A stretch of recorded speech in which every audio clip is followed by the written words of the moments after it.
Job, didn't he?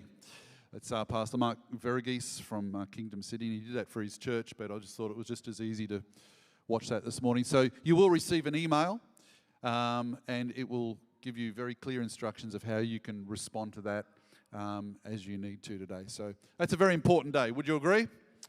And let's make it. Let's do what, as Mark prayed. Let's not be idle. And let's just take it for granted. And it's amazing that, probably Australia didn't act because they thought it'd be something that would never, ever be threatened in our nation. And so let's be a part of that.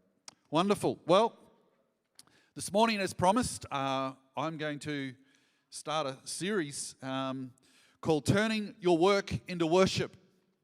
Turning your work into worship. And question. How do you view your work? I mean, work is a huge part of our lives, wouldn't you agree? As far as I know, it is. It's a big part of our life. In fact, I reckon you spend about 40% of your waking hours at work, paid work that is, which equates to about 100,000 hours at work. And then on top of that, we have home duties, volunteer work, part-time work, raising a family, all that kind of thing that goes with it. We spend a lot of our lives working, right? So question, how do you view your work? It's a big issue. Imagine if you were up at Westfield and somebody just randomly comes up to you and says, the Latin name for a common wild duck is Andronicus, Andronicus, Andronicus. Exactly. Kind of puzzled look. Makes no sense. So for you to sort of try and make sense of this weird sentence, you understood the words, but it made no sense. For you to make sense of what was just said, you'd need to put it into a story. So you'll automatically start to try and put what just happened into a story. You might think, well, maybe that person is mentally ill. So that's kind of, that's one story. Or maybe you think, well, maybe that person has mistaken me for somebody who yesterday asked them, what is the Latin name for a wild duck? Or maybe you could come to the conclusion, you might think, maybe that person's a foreign spy. And this sentence is a secret code word to identify his contact. It will only make sense if you put it into a story, and depending on which story you put it into, it will depend on what you then do, right? Who gets that? And that's life. We see people acting in certain ways at different occasions and different times. And you can wonder what's going on, and the only way you can somehow try and figure out what's going on in their life is if you can try and put it in some kind of a story. Or when you hear the story, you then begin to understand as to why they're acting the way they act, right? So work will only make sense to you if you put it into some kind of story. And depending on what story you put work into will affect what you now do. Now, some of you will put work into a story that says that work is just a part of the curse. You go, well, work makes me curse. But if that's what your belief is, if that's the story that you put work into, you're going to respond to work a certain kind of way. You may see work only as a way to put food on the table and pay your bills. Kind of, I owe, it's off to work I go. That's another story. Or maybe the story is, it's just work is a way to create wealth. It's all about wealth creation. That's the bottom line of work. It's about profit.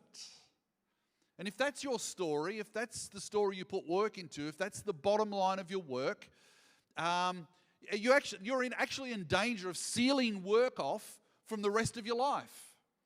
Sealing work off from your faith, sealing work off from your family, in fact, your entire life. It's kind of like, if that's what the bottom line of work is, it's just, well, business is business.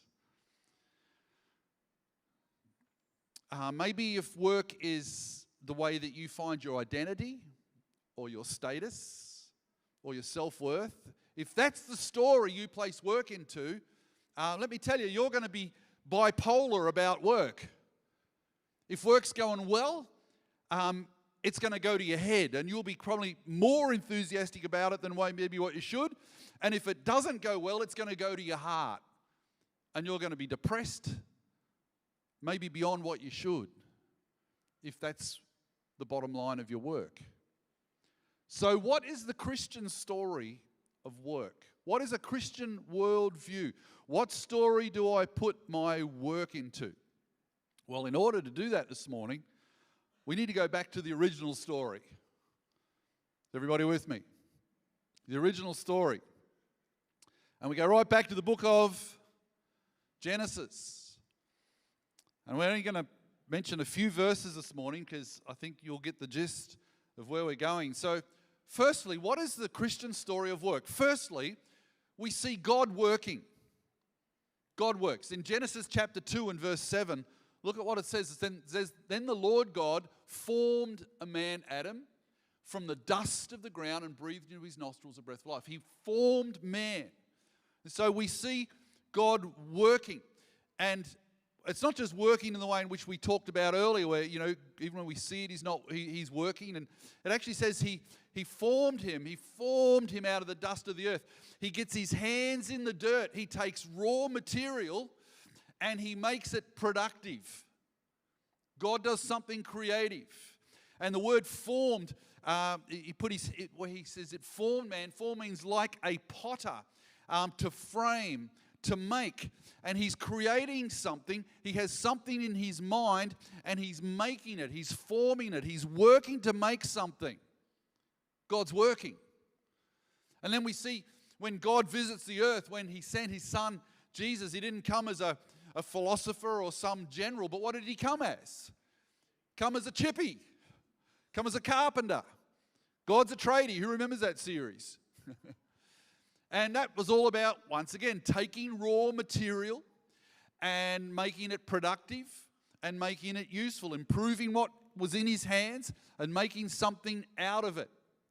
And so he creates Adam and he creates a garden and he puts Adam in the garden. You're with me so far? So God works. Who agrees this morning that God works? And then he gives Adam a job. In Genesis chapter 2, verse 15, let's read it. It says, "The Lord took the man and put him in the Garden of Eden to what? To work it and take care of it." The word work there it literally means to dress it. It means to take something and cultivate it, take what is, cultivate it, and improve it. You've been given something that's put in your hands, take it and dress it, improve it, cultivate it, take the raw materials that you've got at your disposal and make it productive, beautiful, and useful. The oldest profession in the world is actually a gardener. Just saying. Adam was a gardener. I want you to notice that Adam was a gardener, not a park ranger. There's a difference. He wasn't to destroy the garden and just pave over it, but nor was Adam just to keep it the same and kind of like preserve it. Instead, he was actually given the job as a gardener, which meant that a gardener cultivates something. He digs something up, he prepares it, and he plants something in it, and it grows, and he rearranges things. And out of it, he creates food, he creates beauty, he creates flower, he creates something that is useful in order to allow humanity to flourish, right? That's what we do. Musicians take the raw material of sound and they cultivate it. Some cultivate better than others, but they all cultivate it and they change it into something beautiful. They take the raw product that's in their hand and they take it and they make something beautiful for the benefit of us all.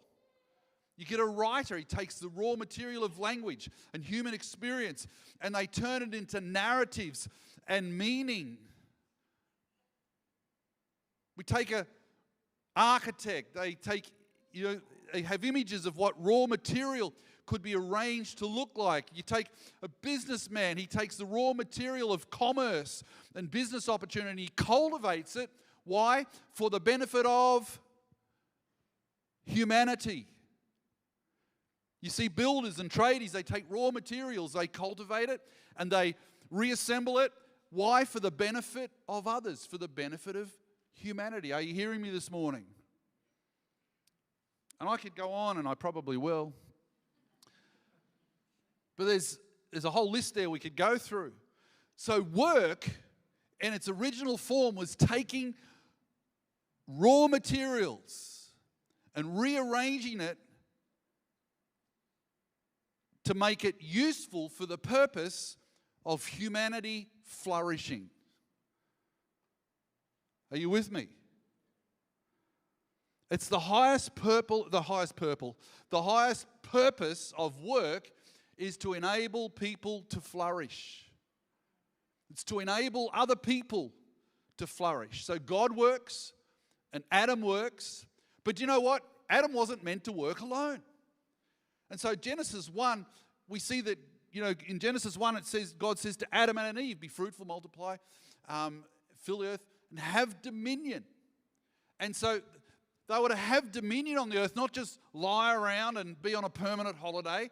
They were to be about the work of improving and working in God's creation. Now, Genesis 2 is actually like a slow motion replay of Genesis 1. It's kind of like Genesis 1 in detail. And we see that God created man, creates Adam, and we see that Adam wasn't enough on his own. And so, the Bible talks about creating for Adam a helper. Now, that's not a put down. That's actually the same reference of when it talks about God is our helper. So if it's good enough for God, I think it's good enough for anyone else. So it's not a put down, but we see Adam it's kind of like the first exercise in taxonomy, where Adam is giving names to the animals. And, it's kind of like, elephant and monkey and whatever. But it was more than just naming certain shapes, of animals with a name. There was something else going on. Like there's this parade that goes by Adam. And then it says after all of that, it says, not a helper could be found. How many of you know there's something more going on to naming the animals than just naming the animals? He's looking for some helper. It was more than a naming experience. He was looking for someone to be his helper. It was kind of like, it's kind of like you wish you had a date, but you just spend the whole day walking around Australia Zoo. That was Adam.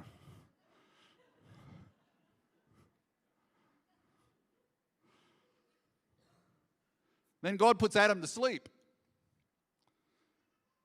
Sleeping is the will of God, I'm just telling you right now. And just in case you're ever tempted to think that she was inferior to him, he makes her out of the very same stuff that he's made of. You with me? Part of him. And then, not a helper could be found. Then Adam sees her and he says kind of, at last. At last. After a parade of all those animals, he goes, this is flesh of my flesh. This is bone of my bone. Are you hearing me? And they were to have dominion together. They were to work together. They were only going to, it was only as they worked together in relationship, they were only going to get done, they were only going to have dominion if they worked together in partnership and community. Are you hearing me this morning? And that's not just about marriage. This applies to friendships. This applies to our communities. This applies to teams where we're together with other people. We go, at last. At last. These are my people. You are flesh of my flesh and bone of my bone. Are you hearing me today? That's what work was meant to take place in. If we don't work together, we're not going to exercise dominion. It's a team. So God works, he cultivates raw materials, creates mankind, he creates a place for them to flourish. He puts man in it, and then he goes, okay. Adam works, he cultivates raw materials so that people can flourish, and then God puts Eve with him, and they work together, and they take the raw materials that God had put in their hands and they cultivate it to enable others to flourish. That's the story that we place work in. Is that helpful? That's the reason why we work. And we work together to rearrange, to cultivate raw material for the purpose of human flourishing. That's the purpose of work. I can see you're all deeply inspired this morning. So what does that mean? Well, there's a lot of things that means. Let me just give you some things that means. There's a whole lot more, but I've just picked a few this morning. Firstly, work is not a curse. You are created for it. You're created for work. Remember, God created a perfect, unblemished environment. And in that perfect, unblemished environment, God gave Adam a job. He put him to work. It wasn't kind of like I said, he wasn't a park ranger. He actually had to take what God, even though it was perfect, it still wasn't complete. And he was to cultivate it and do something with it. We were actually created for work. There's a purpose. Work gives us a purpose. And our purpose is to cultivate, to dress and improve, to do something that actually enables humans to flourish. It's not a curse. Okay, I'll try again. Number 2, all work is dignified and valuable if it's enabling other people to flourish. Now, of course, when it comes to work around crime or, pornography, it doesn't help people to flourish. So it's interesting, even pornographers will try and turn their work into something that they say, we're doing something that's useful for the human race. There's something in all of us that want our work to be useful. We want our work to be good for something, am I right? And that's whether it's paid or unpaid, whether it's paid or volunteering, or even you work at home. This is so important that we see work through this prism. If you see work through this prism, even the most menial tasks, if you see the most menial tasks through this lens, your work will take on a new meaning.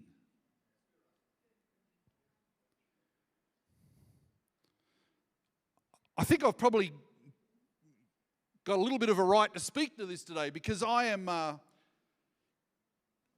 bivocational. I'm a plumber and a pastor. Woohoo! Now, this might make you sit back in your seat for a moment, but listen, I get just as much fulfillment as a plumber making something that wasn't working before work, like unblocking a toilet. I don't know why plumbers always, whenever they think about plumbers, they think about toilets. Well, it's true. I remember my first day on a new job in Melbourne. They had in Melbourne, you've got the sewers run through, you've got deep sewers and you've got covers over the sewers down in your backyard. You've got them the same here, but in Melbourne there's some really deep ones, some of them about 30 foot deep. And if you can't get a sewer blockage from up at the house, you go down and you lift up, you take the lid off and you get down into the manhole where the drain comes out and you get your sewer machine and you put it up the sewer machine. You put it up the drain and it's usually tree roots. And you'd put the corkscrew and you'd put it up and you'd latch onto it and you'd pull the blockage out into the drain that way. And I was down there and I was first day on the job impressing the boys down the hole, got the old sewer machine up there, and when you pull on you could hear them going and they're waiting to hear when it sort of goes away, they're all waiting. And I'm down there and I'm like showing the boss what a good worker I was. And when it goes, you kind of get out of there. And as it goes, I go, here it comes. And I can hear it starting to go, and the guys put the lid on. I could not get out. I'm jammed up under this lid, and out it come. Whew. Man, I was more decorated than a Vietnam veteran, I'm telling you. I was... Well, with that wonderful picture in your mind...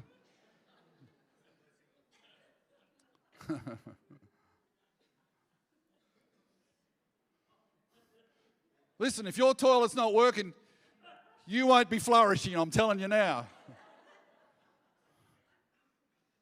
Now let me complete the sentence. I get just as much fulfillment.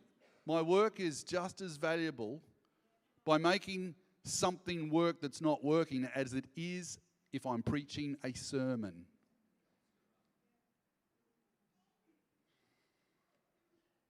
I feel just as much value in both. Now listen, I'm not pulling preaching or pastoring down.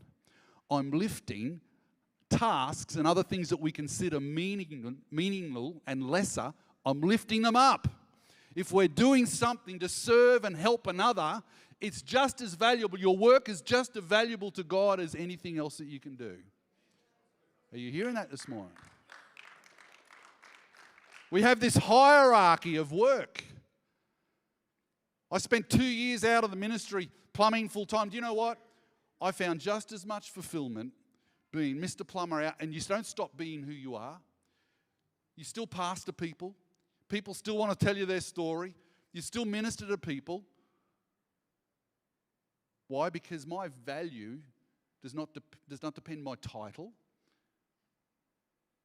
but it's about my work and about serving and causing other human beings to flourish. Are you hearing that this morning? In World War II, they found that people,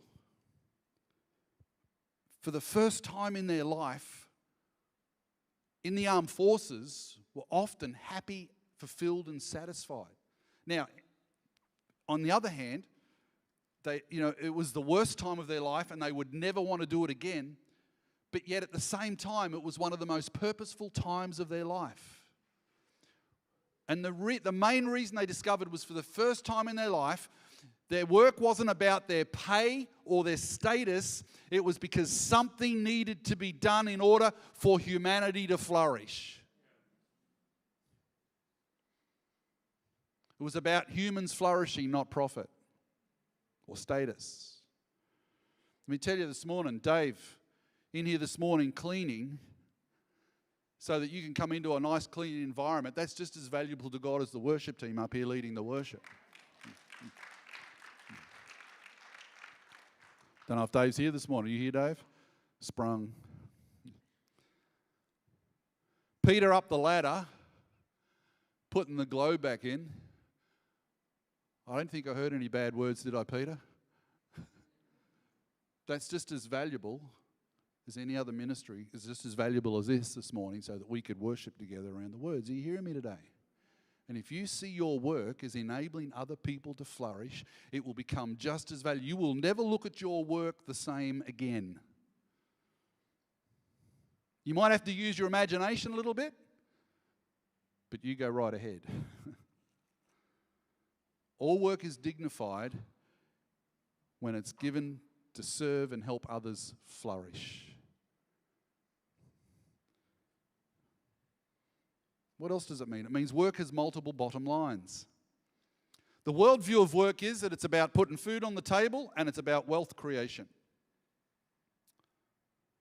Now listen, that's a part of the essence that God created us to be, to take resources and make them productive.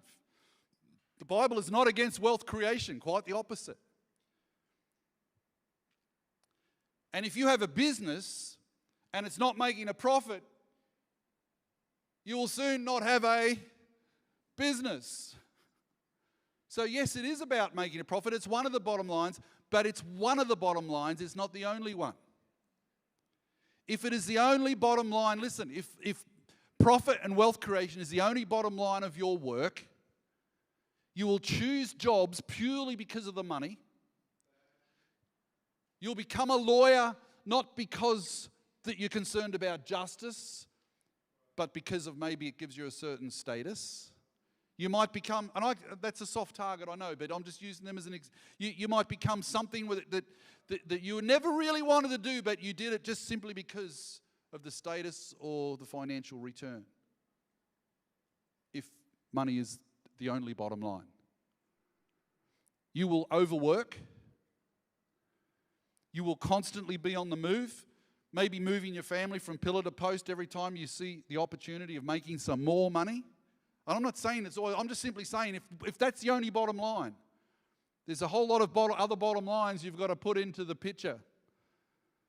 And as I said earlier, you will probably seal off the rest of your life from your work, and it will just come back to, your ethics, the way you treat people, the way you normally, even your Christianity, your faith, you'll put it aside and you'll just go, business is business. Because that's the only bottom line. Let me tell you, it's not the only bottom line. And you'll end up making your work primarily about you. We read in Genesis, not long after they tried to build a tower called the Tower of Babel. Listen to what they said. They said, let us make a name for ourselves. Status, power. And as a result, fragmentation became a part of the human race. When you make your work just about your status and your power, let me tell you, it will fragment you from other people. And it will bring fragmentation to those who you do life with. See, there's other bottom lines. What about the good of the community in which you are working? What about your own work community? If you're an employer, what about your employees? What about them flourishing? If it's only the bottom line as dollar, let me tell you, you will be ruthless. Everything will be about the bottom line and not at all about. How many of you know there's other bottom lines? What about your family being strengthened? How many of you would agree this morning there's maybe more than one bottom line to work? Let me give you one more outcome. It means that your work is actually worship. Your work is actually worship. We do it for God. Colossians chapter 3 and verse 23. It says, whatever you do, work at it with all your heart as what? Working for, come on, say it. Let your own lips say it. Let your own ears hear. Your lips say it this morning. As working for the Lord. You do it for God. You do it with excellence and you do it with enthusiasm. You do it with excellence, you do it well. How do you do your job with excellence? Well,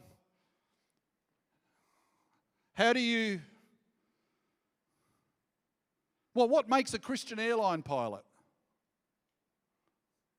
He lands the plane at the right airport, and the plane is reusable afterwards. Are you hearing me this morning? We do our job well. We do it with excellence. We think, what makes a Christian airline pilot? Well, he tells everyone else about Jesus. That can all, but he does his job well.